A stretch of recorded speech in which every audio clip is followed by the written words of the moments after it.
አቤት አቶ አምነን። ተነሽ ወደ ክፍልሽ ግቢ። እሺ ይቅርታ። ለምን? እኔ እንጃ፣ ግን ራስን ጠብቅ እሺ። ለማን ብዬ? ማንን ብዬ?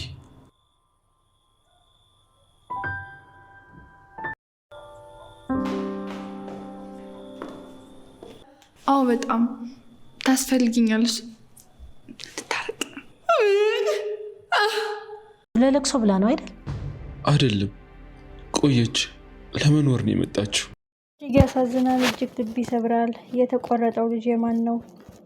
ተቆርጦ የተላከው እጅ የማን ነው የሚለው ቋጠሮ ሳይፈታ ውድ እናቱን ነጠቁት። አምናን እጅግ ልቡ ተሰብሯል። ይህንን ድርጊት የፈጸመው ማን ነው? እናቴ እንድትታመም ያደረገው ማን ነው የሚለው ነገር እንቆቅልሽ ሆኖበታል። ሲጀመር ከእናቴ አሟሟት ጋር የተገናኘ ነገር አለው። በቀለበቴ ቀን የተቆረጠ እጅ ተላከልኝ። ሰዓታት ሳይቆይ እናቴ ሞተች። በዚህ ሁኔታ ድንጋጤ ልትሞት አትችልም የሚለው ነገር እየዋለ እያደረ እንቆቅልሹ እየተፈታልን ነው የሚመጣው። ፔሪን አንቺ ነሽ የእናቴን መድኃኒት ቀይረሽ እንድትሞት ያረግሽው ቢል እንኳን እውነታው እየተገለጸለት ይመጣል። ሲፈን ከባድ ስህተት ነው የሰራችው።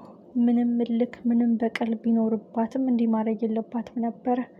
እንዴት አገኛችሁት? ሲፈን ልክ ናት? በቀል በምድር ወይስ በቀል ለእግዚአብሔር መስጠት? እጅግ ያሳዝናል። አምናን እጅግ ልቡ ተሰብሯል። ወይዘሮ ዛህራ ይህን ድርጊት ማን የፈጸመው?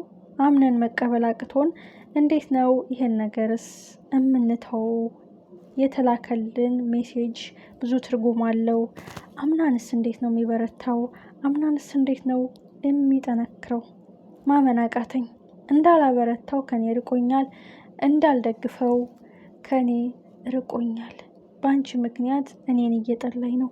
አንቺ ያለ ጥፋትሽ ተወቅሰሻል፣ ያለ ኃጢአትሽ በደለኛ ተብለሻል።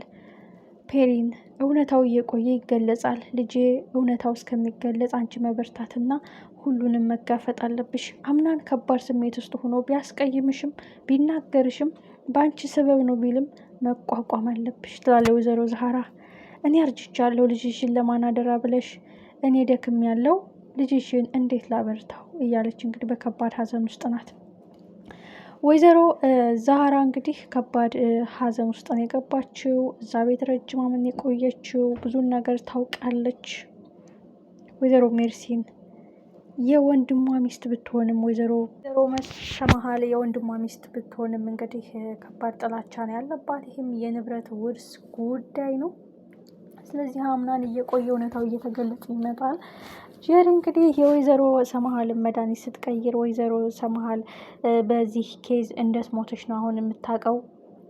ወይዘሮ ሜርሲን አንቺ መድኃኒቱን ስለቀየርሽው ነው እንጂ ታፍና ተገላ በሲፈን እንደሞተች የምታውቀው ፈጣሪና ሲፈን ብቻ ናቸው። እና አሁን ወይዘሮ ሜርሲን በጣም ታሳዝናለች። በጣም ማለት ነው። እንቆቅልሹን ሳትፈታለት ቋጠሮን ሳትነግረው ለልጁ በጣም ያማል፣ በጣም ይደክማል። እና ልጁ በጣም ተሰብሯል፣ በጣም ተጎድቷል። በጣም አይደለም እናቱ እስከ ወዲያኛው አሸልባ ተለይተው እንደዛ ስለታመመች ራሱ ፔሪን እንዴት እየጎዳት እንደነበር አይተናል። ግን አሁን እንቆቅልሹ እናቴ እውነት በመድኃኒቱ ኬዝ ነው የሞተችው የሚለው ጥያቄ በድጋሚ ያነሰዋል። ሜቢ እንግዲህ ወይዘሮ ፔሪን ምን አይነት መልስ ነው እኔ የለሁበትም ብትለውም አቶ አምናን ግን እናቴን ገለሽ እኔ ጋር የመኖር ፍላጎት ነበረሽ ወይ የሚለው ጥያቄ ነው። ግን ትልቅ ጥያቄ ያነሳበት በቀለበቱ ቀን ማን የተቆረጠ እጅ ላከልኝ የሚለው እንቆቅልሽ ሳይፈታነቱን በሞት መነጠቁ ነው። እጅግ ያሳዝናል። ሲፈን ቀጣይ እቅዷስ ምንድን ነው? ቀጣይ አለማዋስ ምንድን ነው? እሷን ያማማትን ህመም አምናን እንዲያመው እሷ የደማው ልቧ አምናን እንዲደማ ነው የምትፈልገው። እሷ የደማው ህመሟ አምናን የበለጠ እንዲሰበር የበለጠ እንዲቆስል ነው የምትፈልገው። እና በዚህ ታበቃለች ወይ በዚህ ታቆማለች ወይ የሚለው ጥያቄ ነው። ማን ነው የሚያጋልጣት? ማን ነው እውነታውን የሚያፈነዳው? በእርግጥ ጀሪ ይህን መድኃኒት መመረዟ ሰላም ያሳጣታል፣ እንቅልፍ ይነሳታል። በተለይ ከአምናን ማርገዟን አይተናል። የእርግዝና ማረጋገጫውን ቸክ ስታደርግ እንዳረገዘች ነው ያሳያት ማለት ነው። ስለዚህ ለአምናን ስትነግረው በፍጹም ይሄ ነገር የተቀነባበረ ነው እንጂ በፍጹም እንዲህ ሊሆን አይችልም በማለት እንግዲህ ከባድ ብጥብጥ መነሳቱ የማይቀር ጉዳይ ነው። ወይዘሮ ሜርሲን እንግዲህ ጄሪ የወይዘሮ ሰምሃልን መድኃኒት ስትቀይር በቪዲዮ ቀርጻለች። እኛ ብዙ እናውቃለን፣ ብንናገር እናልቃለን ብለን ነው እንጂ የሚሸኘውን እንሸኛለን፣ የሚጎዳውን እንጎዳለን፣ የሚፋታውን እናለያያለን፣ የሚገባውን እናስገባለን ማለት እንግዲህ ጄሪ የቀን ጉዳይ ነው እንጂ ከወንድሜ ጋር አፋትቼ ከወንድሜ ልጅ ጋር አፋትቼ ከዚህ ቤት እንደማባርርሽ ይህ የኔ የተሰጠኝ በቃ የተሰጠኝ ስጦታዬ ነው ትላለች። እውነታው ግን አምናን የእናቱ ገዳይ እሷ እንደሆነች ከመጀመሪያው ጀምሮ እናቱ እንድትታመም ያደረገችው መድኃኒቱ እንዲቀየርና እንዲመረዝ ያደረገችው አክስቱ እንደሆነች ያወቀለት ግን አስቡት፣ በጣም ከባድ ነው። በእርግጥ ሲፈን አሁን ለጊዜው አትጠረጠርም። ምናልባት የወይዘሮ ሰምሃል እህት የድሮ ኬዞችን የድሮ ታሪኮችን ስለምታውቅ ያንን ነገር በማንጥራ እና መንቅራ ስለምታውቅ ምናልባት ነገሮችን ልታገጣጥማቸው ትችላለች። እዛ ጊዜ እውነታውን ልደርስበት ትችላለች የሚል ግምት አለ። ግን አቶ አምናን በጣም ልቡ ተሰብሯል፣ በጣም አስኗል። ጄሪም ወይዘሮ ሰምሃል እንድትሞት ትፈልጊያለሽ ወይ? ለምንድን ነው እንደዚህ ሲያረግሽው? አምናን የወንድምሽ ልጅ አይደለ? የወንድምሽ ልጅ በሀዘን ሲጎዳ በደስታው ቀን መርዶ፣ በደስታው ቀን ህመም፣ የማይረሳው ጠባሳ፣ የማይድን ቁስል እንዲሆንበት ለምን ፈለግሽ? እያለች እንግዲህ ወይዘሮ ሜርሲንን እንግዲህ ጄሪ ስትናገራት አይተናል። እንግዲህ በዚህ ምክንያትም ተጣልተው ነበረ። ስለዚህ ወይዘሮ ሜርሲን እና ጄሪ ካሁን በኋላ ውሻና ድመት ነው የሚሆኑት። ጄሪ በቃ የወይዘሮ ሰምሃል ይጮሁባታል። በቃ በእኔ ስበብ ነው የሞተችው፣ መድኃኒቱን ባልቀይር እንዲህ ባልላት፣ ሜርሲን እሺ ባልላት ምናምን። በተለይ ከአምናን ማርገዟን ካረጋገጠች በኋላ ከባድ ጸጸት ነው የሚሆንባት፣ ከባድ ማለት ነው። አንዳንድ ጊዜ ለህይወታችን እንቆቅልሽ፣ ለወደፊት ህይወታችን መንገድ እናገኛለን፣ በር ይከፈትልናል ብለን የምንሰራው ስህተት በቃ የማይድን ጠባሳ፣ በሾህ ላይ እንደመራመድ፣ በጋለ ብረምጣድ እንደመቀመጥ ነው።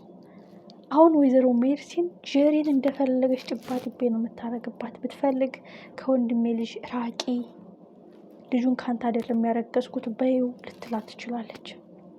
እናቱን የገደለች ለእሷ ትራራለትን። በእርግጥ የወንድሜ ልጅ እንዲጎዳ አልፈልግም።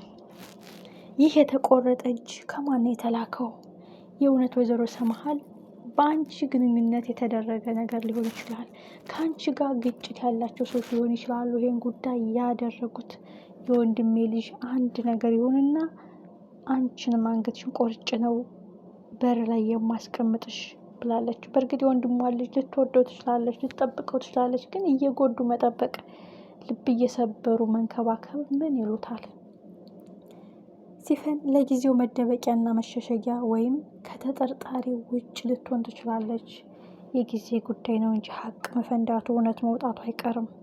እናንተስ እንዴት አገኛችሁት? ውድና የተከበራችሁ ቤተሰቦቼ፣ በጣም አጓጊ፣ በጣም ልብ አንጠልጣይ ወይዘሮ ዛህራ፣ ፔሪን፣ አምናን በጣም ልባቸው ተሰብሯል። እጅግ ያሳዝናል። ጄሪም አሁን በገዛ እጇ ወጥመድ ውስጥ ገብታለች። በገዛ እጇ ማለት ነው። ሁላችንም በጉጉት